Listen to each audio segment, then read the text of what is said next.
So hello friends, तो इससे पहले हमने क्या था फीमेल रिप्रोडक्टिव सिस्टम में फैलोपियन ट्यूब तक का स्ट्रक्चर हमने क्या था। सो एक बार दोबारा से रिवाइज कर लेते हैं इस लेक्चर में। सो हमने फीमेल रिप्रोडक्टिव सिस्टम में हमने सबसे पहले पढ़ा था कि पेयर ऑफ ओवरीज होते हैं, मतलब ओवरीज का पेयर होता है, मतलब 2 ओवरीज होती हैं, ठीक है। फिर उसके बाद हमने पढ़ा था कि फैलोपियन ट्यूब होती है पेयर में, फिर एक यूट्रस होता है, सर्विक्स होती है एंड वजाइना होता है, और एक एक्सटर्नल जेनिटेलिया। फिर उसके बाद हमने पढ़ा था कि ये सब पेल्विक रीजन में होते हैं, ठीक है। इसके अलावा होती है हमारी मेमरी ग्लैंड्स, ठीक है, जो कि ऐसे इंटीग्रेट करी जाती हैं स्ट्रक्चरली और फंक्शनली कि ये सपोर्ट कर सकें प्रोसेस जैसे कि ओवुलेशन, फर्टिलाइजेशन, प्रेगनेंसी, ठीक है, ये सारी चीज़ को सपोर्ट कर सकें, ठीक है। फिर ओवरीज का बताया गया था कि प्राइमरी फीमेल सेक्स ऑर्गन है, ठीक है, जो कि क्या मेल मतलब फीमेल गैमेट्स बनाती हैं, ठीक है, प्रोड्यूस करते हैं। फीमेल गैमेट कौन सा, ओवम, ठीक है, और कई हार्मोन्स जो ओवरिन हार्मोन्स में आते हैं, ठीक है। अब ओवरीज का साइज़ की बात करी थी उसके बाद हमने, ठीक है, तो लेंथ इनकी 2 से 4 सेंटीमीटर बताई थी, ठीक है।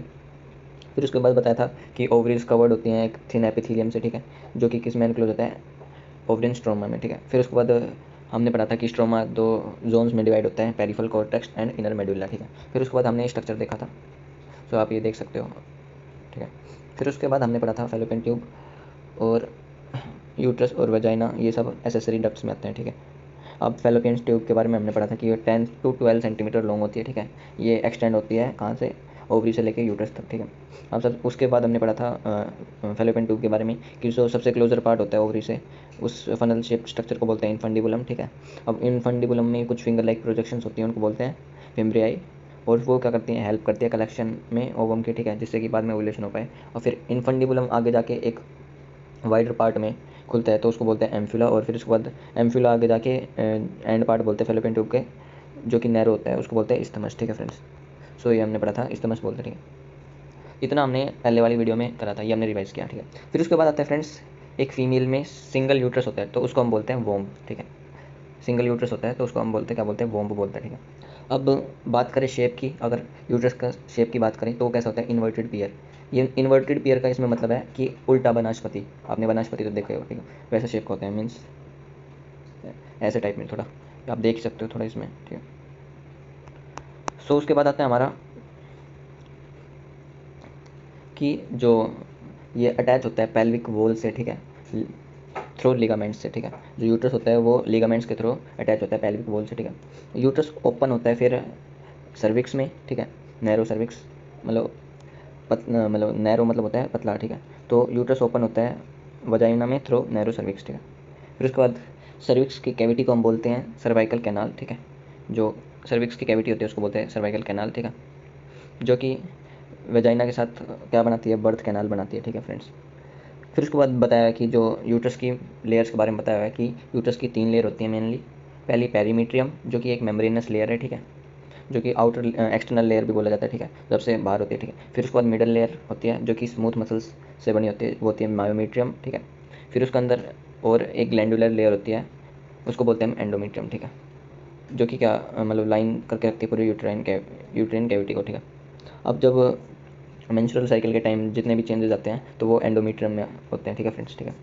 और जब डिलीवरी होती है बेबी की तब जो चेंजेस आते हैं वो आते हैं मायोमीट्रियम में, जो कि क्या करती है, स्ट्रॉन्ग कॉन्ट्रैक्शन करती है, ठीक है।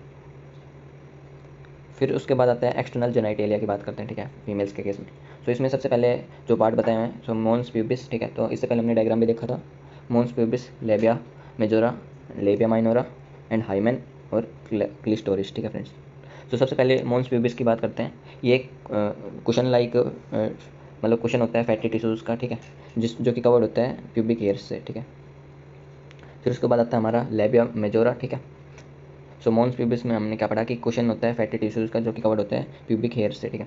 फिर लेबिया मेजोरा होता है फ्रेंड्स, ये फ्लैशी फोल्ड टिश्यू होता है, ठीक है, जो कि एक्सटेंड होता है, मतलब कि मोन्स प्यूबिस से बाहर एक्सटेंड होके और पूरा जो वेजाइनल ओपनिंग है वहाँ तक सराउंड करता है, ठीक है फ्रेंड्स। सो हमने ये लेबिया मेजोरा पढ़ा कि ये फ्लैशी फोल्ड टिश्यू होता है जो कि सराउंड करता है वेजाइनल ओपनिंग तक, ठीक है। फिर उसके बाद आता है लेबिया माइनोरा, ठीक है, ये भी टिश्यू होता है, ये पर फोल्ड होता है, ठीक है, पेयर पेयर में होता है, ये भी ये फोल्ड ऑफ टिश्यू होता है, ठीक है, किसके नीचे, लेबिया मेजोरा के नीचे, ठीक है। अब बताया गया है हाइमेन के बारे में, ठीक है। सो जो वजाइना की ओपनिंग है वो कवर्ड होती है पार्शली एक मेम्ब्रेन से जिसको बोला जाता है हाइमेन, ठीक है। उसके बाद बताया हुआ है कि एक फिंगर लाइक स्ट्रक्चर होता है, ठीक है, जो कि अपर जंक्शन पे होता है, ये दोनों जो लेबिया माइनोरा और मेजोर होते हैं, ठीक है, तो उसको बोलते हैं क्लिस्टोरिस, ठीक है, पिन्नी फिंगर लाइक स्ट्रक्चर ठीक है, जो होते हैं। फिर उसके बाद बताया है कि हाइमन के बारे में। सो हाइमन का ऐसा बताया है कि जो हाइमन है वो फर्स्ट जो इंटरकोर्स होता है उसमें ये टोन मतलब टूट जाती है, ठीक है। और ये अदर रीज़न की वजह से टूट सकती है, जैसे कि हॉर्स बैक राइडिंग, साइकिलिंग, ठीक है, इन रीजन की वजह से टूट जाती है। और ये कोई ज़रूरी नहीं है कि प्रेजेंस और अब्सेंस मतलब कि हाइमन वर्जिनिटी को शो नहीं करता, ठीक है। सो इसमें क्या होता है, कई वुमेंस में जो जो हाइमन होती है ये आफ्टर कोइटस के बाद भी रह जाती है, ठीक है। सो इस पर कोई फैक्ट नहीं है। इसके बाद आता है हमारा मेमोरी ग्लैंड्स के बारे में, ठीक है फ्रेंड्स। फिर उसके बाद हम डायग्राम देखेंगे, ठीक है। सो मेमोरी ग्लैंड्स में बताया है कि ये एक करेक्टरिस्टिक फीचर होता है किसका, सभी फीमेल मैमल्स में, ठीक है, एक फंक्शनल मेमोरी ग्लैंड होना, ठीक है। मेमोरी ग्लैंड पेयर्स में प्रेजेंट होती है, मतलब दो होती हैं, ठीक है, जिसको हम ब्रेस्ट भी बोल सकते हैं फीमेल के केस में, ठीक है। इसमें क्या होता है फ्रेंड्स, एक ग्लैंडुलर टिश्यू और कुछ इसमें जो भी होता है और फालतू फैट होता है, ठीक है। आप ग्लैंडुलर टिश्यू की बात करें तो ये ग्लैंडुलर टिश्यू में क्या होता है, 15 से 20 मेमोरी लोब्स होते हैं, ठीक है। अब इन लोब्स में क्या होता है फ्रेंड्स, क्लस्टर ऑफ सेल, जिसको हम बोल सकते हैं एल्वियोली, ठीक है, एल्वियोली होती है, ठीक है। एल्वियोली क्या करते हैं फ्रेंड्स, सीक्रेट करते हैं मिल्क को, ठीक है, और स्टोर करती हैं मिल्क को, ठीक है, एल्वियोली की कैविटी में, ठीक है। एल्वियोली ओपन होती है मेमोरी ट्यूब्यूल्स में, ठीक है, और ट्यूब्यूल सारी मिलके क्या बनाती है, मेमोरी डक्ट, ठीक है। फिर कई मेमोरी डक्ट एक साथ ज्वाइन होकर मेमोरी एम्प्यूला बनाती हैं, जो कि किससे कनेक्ट होती है, लैक्टिफेरस डक्ट से, ठीक है, जहाँ से मिल्क को सक किया जाता है, ठीक है। सो ये था हमारा मेमोरी ग्लैंड का स्ट्रक्चर। सो एक बार देख लेते हैं। सो इसमें दो चीज़ बताई थी कि इसमें फैट होता है एक तो, और ग्लैंडुलर टिश्यू होते हैं, ठीक है। सो ये सबसे पहले ये वाले यहाँ पे रिब्स दिखा रखे, ठीक है। फिर ये मसल्स होते हैं रिब्स में, ठीक है, वो दिखा रखे। ये पेक्टोरलिस, मेजर मसल्स, ये सारे मसल्स के बारे में बता रखे, ठीक है। सो ये बाहर ये फैट जो आपको अभी बताया था फैट होता है, ठीक है। फिर ग्लैंडुलर टिश्यू होते हैं, ठीक है।